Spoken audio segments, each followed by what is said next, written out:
Imaginez ceci, nous sommes en 1934. L'Amérique est au cœur de la Grande Dépression, une époque de peur, d'incertitude et de conservatisme. Dans ce contexte, vous êtes un constructeur automobile et vous décidez de lancer non pas une nouvelle voiture, mais une révolution totale. Une machine conçue non pas par des stylistes, mais par des scientifiques en blouse blanche. Une voiture qui a passé plus de temps dans une soufflerie secrète que n'importe quelle autre avant elle. Une voiture dont la structure est inspirée des ponts suspendus et des fuselages d'avions. Une voiture qui est, sur tous les plans mesurables, sécurité, confort, efficacité, tenue de route, 20 ans en avance sur tout ce qui roule sur la planète. Vous l'appelez Airflow, le flux d'air. Vous la présentez au monde comme la voiture de demain, disponible aujourd'hui. Et là, c'est le désastre. Un silence glacial. Le public la regarde avec un mélange de confusion et de moquerie. Les ventes sont catastrophiques, si faibles qu'elles menacent de faire sombrer votre entreprise. Votre chef-d'œuvre, votre vision du futur, est rejeté en bloc. Ceci est l'histoire de la Chrysler Airflow de 1934. L'histoire du plus grand pari technologique de l'industrie automobile de l'entre-deux-guerres et de son échec le plus spectaculaire. Comment Chrysler a-t-il pu avoir si raison sur le plan scientifique et si terriblement tort sur le plan commercial? C'est l'histoire d'une voiture qui a prouvé qu'être un pionnier est une chose glorieuse, mais qu'arriver trop tôt est une tragédie. Pour comprendre le choc provoqué par l'Airflow, il faut d'abord se replonger dans le monde automobile du début des années 30. Les voitures de cette époque, même les plus luxueuses, sont encore les descendantes directes de la calèche. Leur conception est basée sur la tradition, pas sur la science. Elles ont toutes la même architecture, un long capot abritant le moteur, une cabine pour les passagers et un coffre rajouté à l'arrière.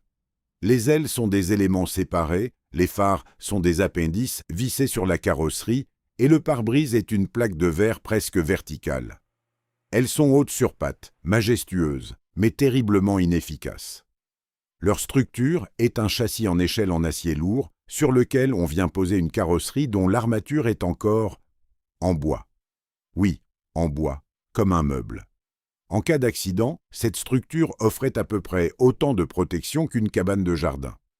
L'idée même d'aérodynamisme était une notion abstraite réservée aux avions et aux voitures de course futuristes. Dans ce paysage, il y avait les trois grands de Détroit.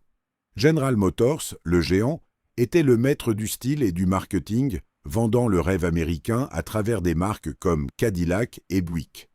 Ford, le pionnier, était le champion de la production de masse, avec sa fameuse Ford V8 accessible au plus grand nombre. Et puis il y avait Chrysler. Chrysler était la compagnie d'ingénieurs. Fondée par Walter P. Chrysler, un mécanicien de génie qui avait fait ses armes dans les chemins de fer, la firme s'était forgée une réputation en introduisant des innovations techniques majeures. Les freins hydrauliques sur les 4 roues pour tout le monde, des moteurs à haute compression plus efficaces, les supports de moteurs en caoutchouc pour réduire les vibrations. Chrysler ne vendait pas le style ou le prix. Chrysler vendait l'excellence mécanique. Et à la tête de cette culture d'ingénierie, il y avait un trio légendaire connu sous le nom des Trois Mousquetaires. Fred Zeder, Owen Skelton et Carl Breer. C'est ce dernier, Carl Breer, l'ingénieur en chef, qui est le véritable père de l'Airflow. L'histoire, ou plutôt la légende, raconte que l'idée de l'Airflow est née d'une observation presque enfantine. Un jour, alors qu'il conduisait, Carl Breer vit une formation d'avions de chasse de Minance, l'armée américaine, voler dans le ciel.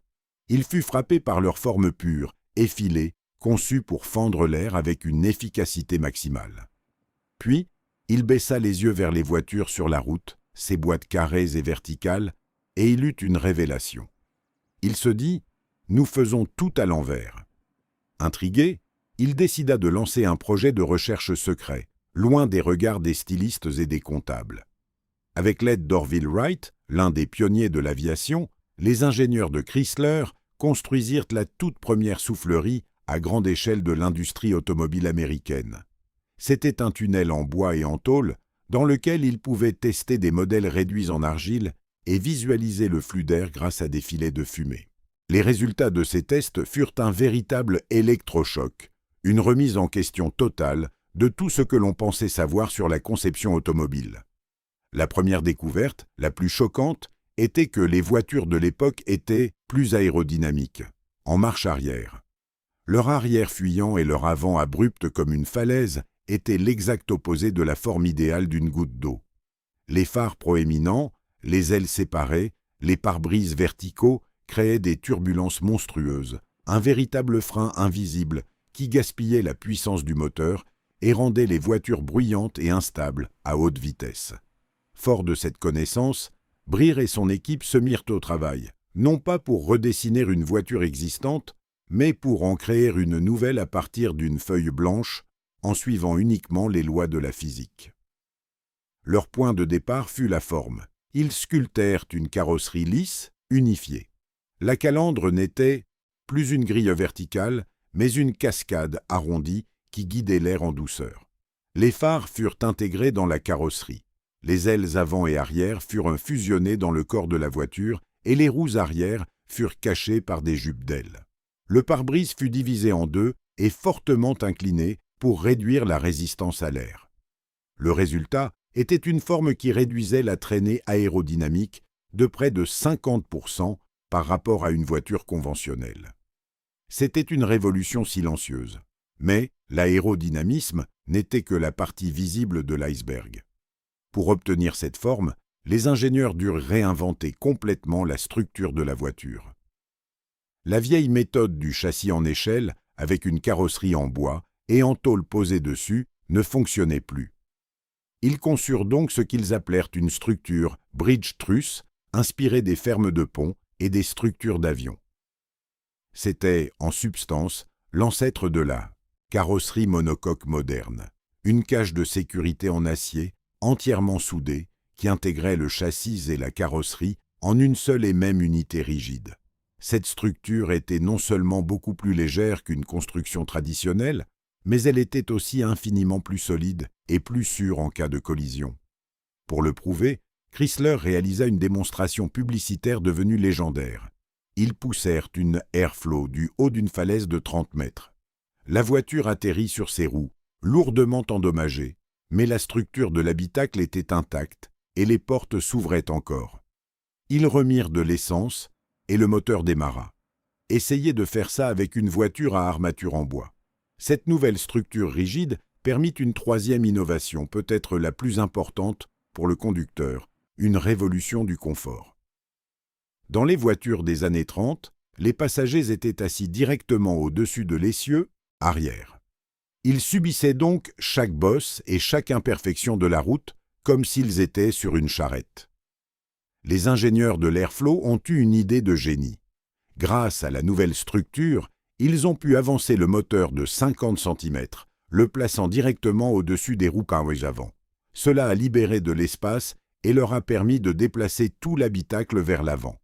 Pour la première fois, tous les passagers étaient assis entre les deux essieux, et non plus dessus. Combiné à des ressorts à lame beaucoup plus longs et plus souples, cela a donné naissance à ce que Chrysler a appelé le « floating ride », la conduite flottante. La voiture ne rebondissait plus sur les bosses, elle les survolait. Les journalistes de l'époque étaient stupéfaits, décrivant un niveau de confort et de douceur de roulement absolument inédit, plus proche de celui d'une limousine de luxe que d'une voiture de série. Si vous êtes captivé par cette histoire d'innovation radicale, prenez une seconde pour vous abonner. Nous plongeons dans les histoires des voitures les plus audacieuses, jamais conçues chaque semaine. Bon, revenons au lancement de notre révolution roulante. Fin 1933, Chrysler est convaincu de tenir le futur de l'automobile. Ils ont une voiture plus sûre, plus confortable, plus spacieuse à l'intérieur pour la même taille extérieure et plus économique en carburant. Sur le papier, c'est un triomphe total. L'entreprise lance une campagne de marketing massive, pleine de promesses, annonçant l'arrivée imminente d'une voiture qui va rendre tout le reste obsolète. L'attente est énorme. Et puis, le Salon de l'Auto de New York de janvier 1934 ouvre ses portes. Et là, c'est le début du désastre. Le premier problème est un cauchemar industriel. La construction de cette nouvelle carrosserie monocoque, avec ses techniques de soudage complexes, est beaucoup plus difficile que prévu.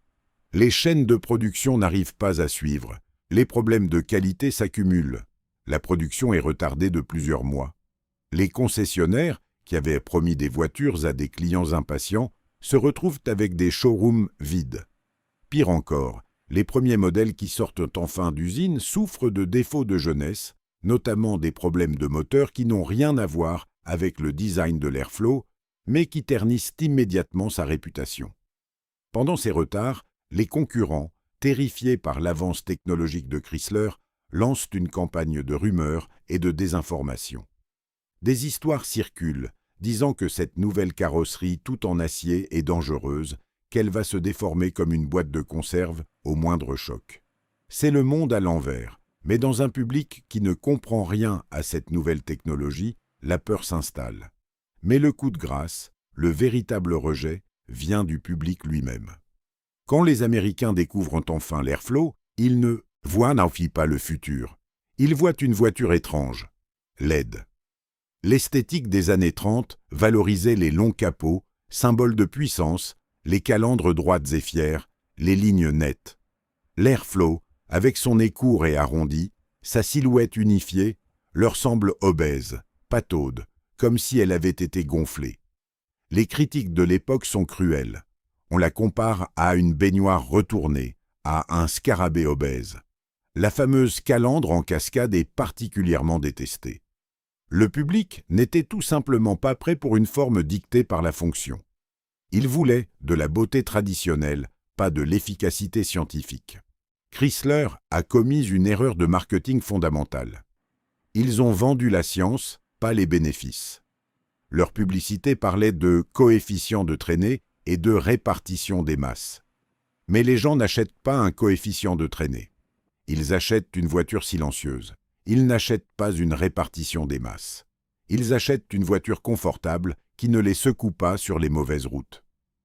Chrysler a échoué à traduire son génie d'ingénierie en un langage de désir et d'émotion. Le contexte de la Grande Dépression a été le clou dans le cercueil. Dans une période de grande incertitude économique et sociale, les gens ne cherchent pas la nouveauté radicale. Ils cherchent le réconfort, la familiarité. L'Airflow était trop différente, trop avant-gardiste, presque inquiétante. Elle représentait un futur incertain, alors que tout le monde se raccrochait aux valeurs sûres du passé. Les ventes sont un désastre absolu. En 1934, Chrysler espérait vendre des dizaines de milliers d'Airflow. Ils en vendent à peine 11 000. La version plus abordable de la marque sœur Auto est un échec encore plus cuisant. Chez Chrysler, c'est la panique totale. Walter P. Chrysler voit le travail de ses meilleurs ingénieurs et peut-être même son entreprise sombrer. Il faut réagir, et vite. Dès 1935, ils lancent en catastrophe un modèle de secours, la Chrysler Airstream. L'Airstream est un compromis brillant et cynique. Elle utilise une partie de l'ingénierie de l'Airflow, comme le moteur avancé et le Floating Ride, mais la cache sous une carrosserie complètement conventionnelle, avec un long capot et une calandre verticale. C'est la voiture pour ceux qui n'osent pas acheter une Airflow. Le résultat est sans appel. Pour chaque Airflow vendu, Chrysler vend 5 Airstream. Le marché a parlé. Il a rejeté le futur et plébiscité le passé.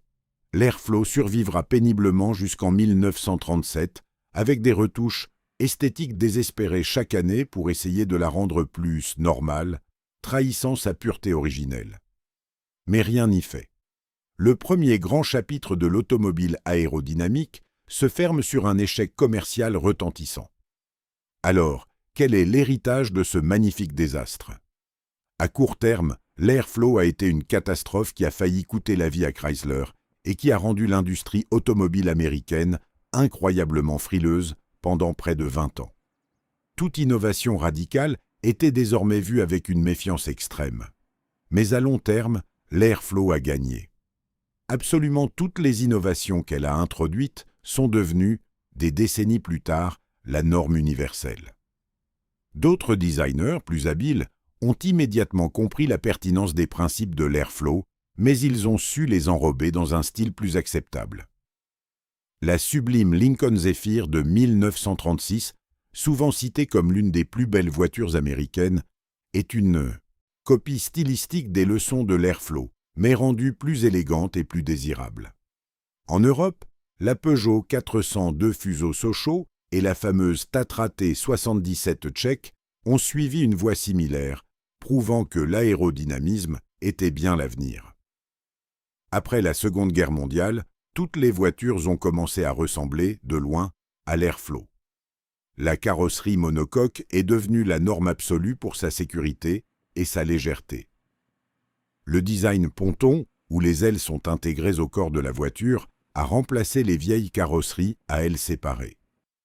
L'idée de placer les passagers entre les essieux pour le confort est devenue un principe de base de l'architecture automobile. Et aujourd'hui, à l'ère des voitures électriques, où chaque kilomètre d'autonomie compte, l'aérodynamisme est redevenu le champ de bataille principal de l'ingénierie. L'histoire de la Chrysler Airflow est donc une tragédie au sens classique du terme. C'est l'histoire d'un héros, en avance sur son temps, qui a vu juste mais qui a été puni pour son audace. Elle a servi de leçon à toute une industrie. Il ne suffit pas d'avoir raison. Il faut avoir raison au bon moment. Walter P. Chrysler a fait le plus grand pari de sa carrière sur cette voiture et l'a perdu. Mais son échec a planté les graines de toutes les voitures que nous conduisons aujourd'hui. L'Airflow a été un désastre commercial, mais un triomphe étonnant, historique. Un monument à l'innovation, un avertissement sur la psychologie humaine et la plus grande preuve que parfois, le futur arrive un peu trop vite.